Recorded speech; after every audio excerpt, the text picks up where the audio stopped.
Oh, cubalah menghubungi apa ni Tuan Haji Hassanul Firman di talian tadi, tapi tak leh dia ikut dia. Sebagaimana hak kita janji tadilah, untuk kita berkecek sedikit sebanyak berkenaan dengan pakej ransangan ekonomi prihatin PKS ni, bersama dengan Haji Hassanul Firman bin Muhammad Afandi, pensyarah kanan UiTM Kelantan kampus Kota Baru. Jadi tak apa adik ikut, ambo cuba sebentar lagi pula lah untuk cuba mendapatkan Tuan Haji ni. InsyaAllah kalau ada kalau boleh ke, insyaAllah lah kita akan sedikit sebanyak berkongsi dengan Tuan Haji apakah pandangan Tuan Haji berkenaan dengan pakej ransangan ekonomi PKS yang diumumkan oleh Perdana Menteri 2-3 hari lepas lah adik-adik dah.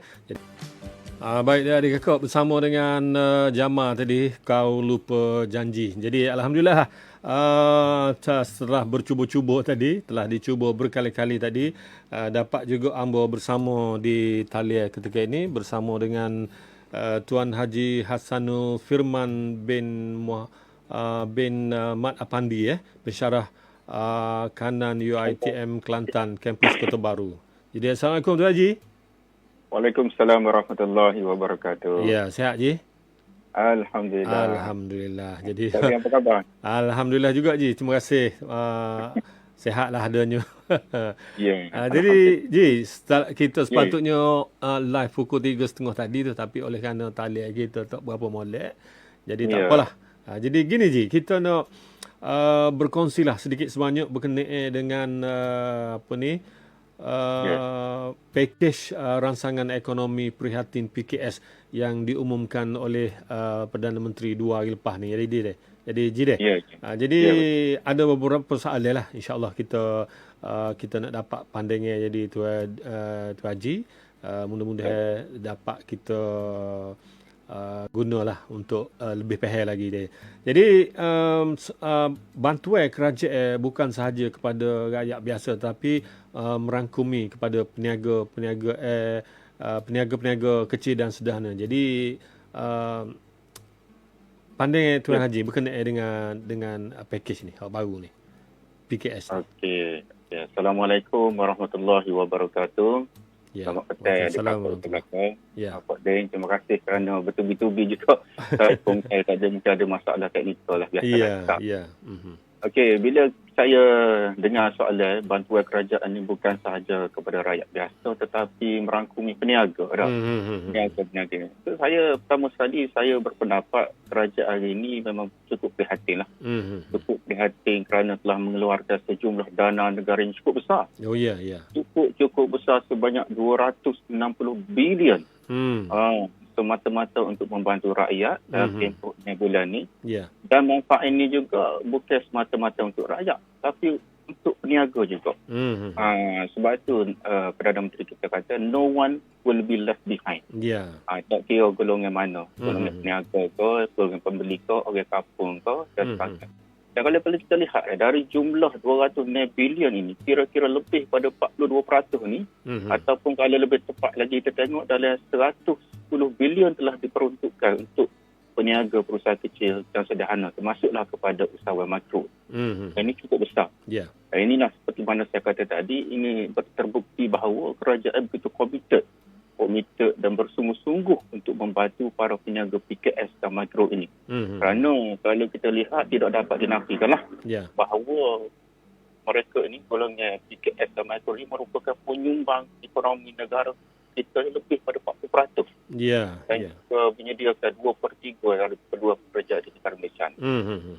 Jadi sudah tentulah pakej ransangan ekonomi prihatin PKS ini akan memberi galakkan dan memberi ransangan yang terbaik terhadap kelangsungan ekonomi individu itu sendiri, maknanya individu itu peniaga ataupun pekerja di bawah peniaga itu sendiri, dan sekaligus ia akan memperkasakan ekonomi negara kita ni secara menyeluruh, secara makro.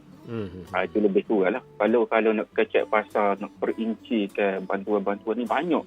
Betul.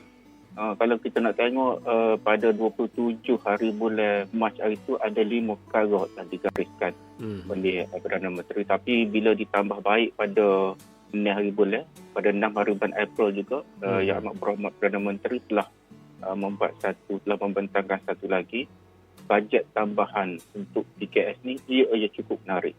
Okay, cukup menarik.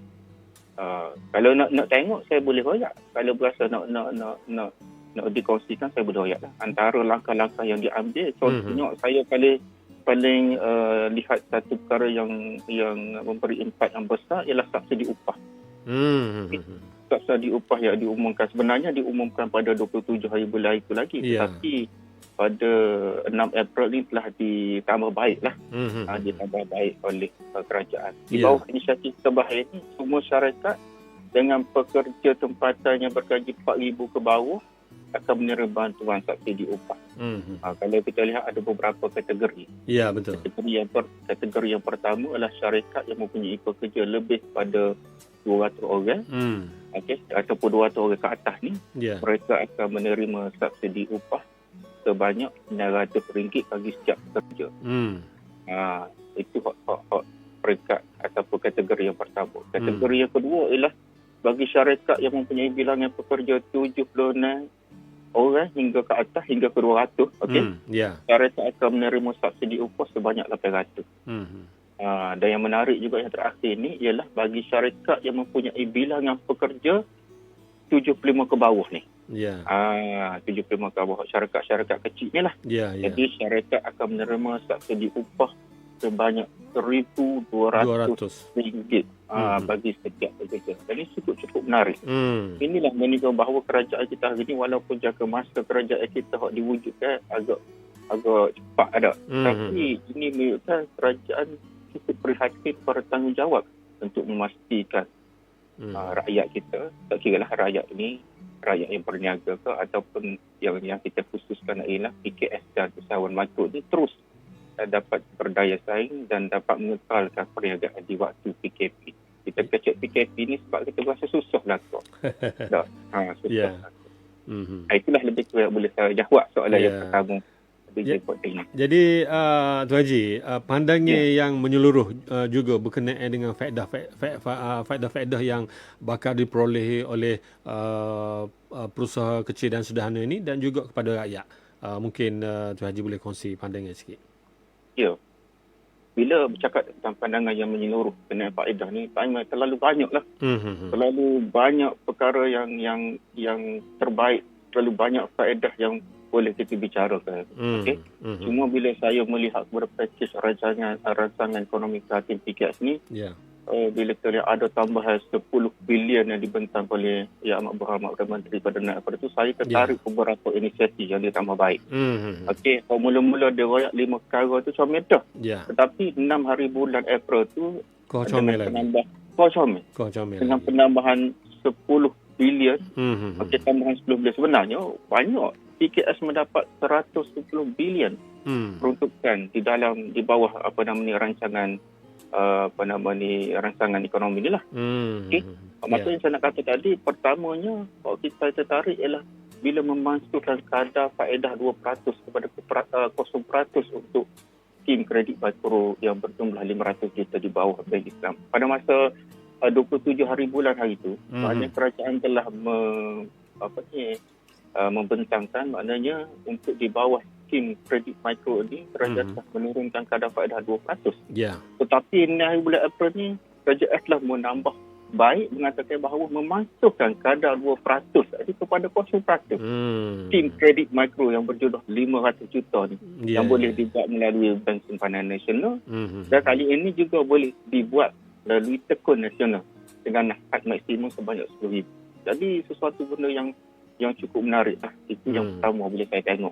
Yang keduanya, saya nak sebut juga di sini ialah mengecualikan bayaran sewa atau memberi diskaun sewa untuk peniaga rujuk PKS. Bagi premis yang dimiliki oleh syarikat berkaitan kerajaan iaitu GLC. Kalau kita tengok GLC yang telah pun menunjukkan memberi penyesuaian ini seperti Mara, Petronas, PNB Plus, dan dah serta beberapa lagi syarikat milik kerajaan negeri yang telah bersetuju untuk memberi diskaun. Dan saya rasa kita juga menyeru jugalah kepada pihak premis bukan kerajaan ni, yang bukan PIC, supaya turut memberi kemudahan diskaun lah kepada PKS ni tak.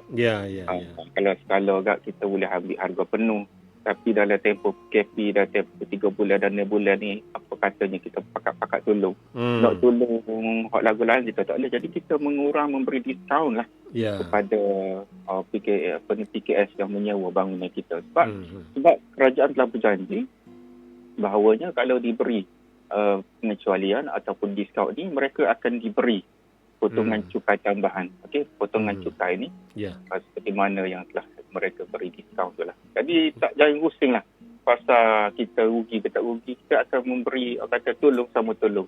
Okey. Orang saja sewa bangunan tu, sewa PKS, memberi pertolongan PKS, kerajaan juga akan menolong orang yang sewa bangunan tu. So yang ketiga lagi, saya juga nak sebut lagi dalam konteks ni lah, kerajaan pun membenarkan pengurangan bayaran levy pekerja asing sebanyak 25%. Okey. Ini sudah tentulah kepada kawan sahabat kita yang menggunakan khidmat pekerja asing tu, khususnya dalam sektor restoran ke, kedai kutir rambut ke, kedai dobi ke. Jadi ini juga merupakan satu inisiatif yang terbaik untuk mereka lah. Okey. Jadi Tuan Haji, saranan Perdana Menteri dan kerajaan yang dipanjangkan kepada kerajaan negeri ni berkenaan dengan premis-premis yang disewa dan disarankan agar diberi pengecualian sewa. Jadi pandangan Tuan Haji berkenaan saranan supaya benda ni dipanjangkan oleh kerajaan-kerajaan negeri yang mana peniaga-peniaga ni menyewa premis-premis kerajaan negeri, PPRT yang dikelolakan oleh kerajaan negeri. Jadi macam mana tu Tuan Haji? Yalah, seperti mana saya bagi tahu juga tadi, saya memang kita dalam keadaan 3 bulan 6 bulan kita mesti sama-sama membantu di semua sektor lah, sektor awam ataupun sektor korporat dan swasta. Dan saya bagi pihak saya, dan saya rasa ramai juga di kalangan kita yang berada di luar sana, memang menaruh harapan supaya pemilik premis dan ruang niaga, bukan sahaja kepada di kalangan kerajaan ataupun DIC, tapi yang swasta ni lah, hak ada bangunan, hak ada wisma, turut sama untuk membantu. Turut sama membantu, kerana mereka juga akan beri ataupun mendapat imbuhan lain, imbuhan dalam bentuk pengejualan cukai lah. Betul. Sebab kerajaan telah berjanji ini, kerana kata premis pemilik premis atau ruang niaga akan diberi potongan cukai tambahan bersama dengan amount pengurangan sewa tersebut bagi April 2020 hingga Jun 2020. Dan potongan cukai tambahan ini diberikan tertakluk kepada syarat pengurangan sewa, iaitu hendaklah sekurang-kurangnya 30% daripada kadar sewa asal bagi tempoh. Sekurang-kurangnya. Mana kalau dia bagi pengurangan di atas pada 30% tu, mungkin ada kaedah lain, diskaun lagi pada kerajaan. Tapi kalau nak membuat dengan cara mudah, beri sekurang-kurangnya 30% ke bawah. Itulah sekurang. Baik, terakhir Tuan Haji, mungkin nasihat sikit ataupun boleh bagi idea sikit. PKS ni berniaga walaupun dalam musim PKP ni, mungkin ada banyak cara yang boleh digunakan oleh peniaga-peniaga. Mungkin Tuan Haji boleh ada idea ataupun saranan tertentu. Silakan. Ya, insya-Allah. Dalam dunia perniagaan yang makin pecah hari ini, khususnya dalam tempoh PKP inilah, kita sebagai peniaga ni kita harus mencari jalan alternatif. Betul. Lebih kreatif untuk memikirkan bagaimana kita mampu bertahan. Mencipta dan menzahirkan penyelesaian terhadap sesuatu masalah hari ini. Sama ada kita suka ataupun kita tak suka, kita biasa ataupun tidak biasa, kita kena buat satu cara yang lain. Kaedah perniagaan perlu kita gunakan secara komprehensif, secara menyeluruh hari ini. Termasuklah platform alternatif yang sedia ada, iaitu kalau kita royak sini kat platform digital online ni. Sebab apa? Sebab seluruh urusan peniaga kita ni kadang-kadang kita sedar tak sedar kita dah mula mengarah ke arah itu. Okey, contohnya platform digital ni seluruh urusan perniagaan seperti kita juga melakukan pemasaran, pemasaran, kita melakukan pesanan, hari ni orang pesan melalui online. Okey, proses transaksi jual beli juga online. Khidmat pelanggan, pengurusan rantaian pembekalan ataupun apa disebut supply chain management dan sebagainya. Jadi contoh paling mudah hari ni kalau kita nak royak, kalau kita nak bincang hari ni, saya melihat okey, kemeriahan kedai-kedai atas talian sudah mula keluar dengan begitu banyak sekali. Ya, betul. Sudah ada grup pasar malam di atas talian. Kita pun tak tahu pasar malam ni ada di kampung ni. Kita tak tahu pasar malam ni, tapi pasar malam dalam bentuk talian. Okay, atas talian. Ada restoran baru atas talian. Ada pasar raya, pasar baru, kedai runcit, kedai gunting rambut, boleh di COD. Gerai goreng pisang, kedai tayar, koperasi pengunduh dan sebagainya lah diwujudkan dalam sosial media seperti Facebook, WhatsApp, Telegram dan sebagainya. Dan ini belum cakap lagi pasal laman sesawang dan ruang niaga lain seperti marketplace. So ini bermakna bila pengguna tidak dibenarkan keluar rumah, di mana tempat mereka untuk membeli? Di mana? Sama ada mereka biasa atau tidak, suka atau tidak, pilihan lah ni, pilihan sudah terhad. Mahu tidak mahu, tempoh PKP ni mereka terpaksa membeli secara online.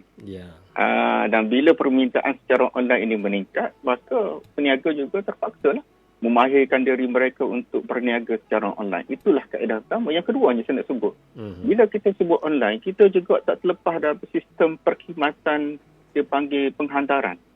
Khidmat penghantar ni, kalau kita dah order apa semua sekali, satu lagi benda kita perlu buat ataupun peluang pekerjaan yang perlu kita tengok di sini ialah khidmat penghantaran barang ni lah. Betul. Okay, so dia kena ada kombinasi melalui antara ordering, pemasaran dan penghantaran. Okey. Tanpa khidmat penghantaran cekap, pesanan serta urusan jual beli akan terbantu. Mesti gitu. Jadi oleh sebab itulah perkhidmatan penghantaran produk juga boleh dilihat sebagai peluang perniagaan baru dalam tempoh PKP ni. Ada motor tu boleh guna motor. Maknanya kita boleh menjana satu pendapatan yang baru mengikut keadaan semasa. Lebih kurang lagu tu. Dah akhir sekali lah saya nak tutup dah. Saya nak tutup lah. Boleh lah. Akhir sekali ni boleh. Boleh silakan. Okey. Akhir sekali lah. Okay, saya sebagai usahawan nak menyeru kepada usahawan. Kita adalah usahawan dan kita adalah hamba Allah. Kita harus menganggap ini adalah satu ujian daripada Allah Subhanahu Wa Taala. Betul. PKP adalah bukan sahaja satu kenyataan yang bermaksud perintah kawalan pergerakan semata-mata, tetapi ia lebih dari itu. PKP mengajar kita sesuatu yang lebih bermakna. Satu nilai ujian dan cabaran, nilai pengajaran dan tarbiyah, nilai silaturahim dan kekeluargaan, nilai pengorbanan, nilai disiplin dan nilai kepatuhan. Okey, banyak lagi nak sebut pasal nilai ni, nilai kesabaran dan banyak lagi. Dan justru itu saya menyeru kepada semua peniaga dan usahawan yang berada di luar sana, semoga kita terus bertahan dan terus cuba untuk menggunakan apa jua platform yang ada, kaedah terkini ini untuk meneruskan kelangsungan perniagaan dan kelangsungan hidup kita ini, insya-Allah. Wallahu a'lam. Baik, terima kasih banyak kepada Tuan Haji Hasanul Firman Mat Afandi, pensyarah kanan UiTM Kelantan Kampus Kota Baru, bercakap sikit sebanyak berkenaan dengan pakej rangsangan ekonomi prihatin PKS. Banyak benda yang telah pun dikongsikan oleh Tuan Haji sekejap tadi. Terima kasih banyak Tuan Haji. Sama-sama. Assalamualaikum. InsyaAllah jumpa lagi ya. Waalaikumsalam warahmatullahi wabarakatuh. Baik, begitulah adik akak kita bersama dengan Tuan Haji Hasanul sekejap tadi berkenaan dengan pakej rangsangan ekonomi lah.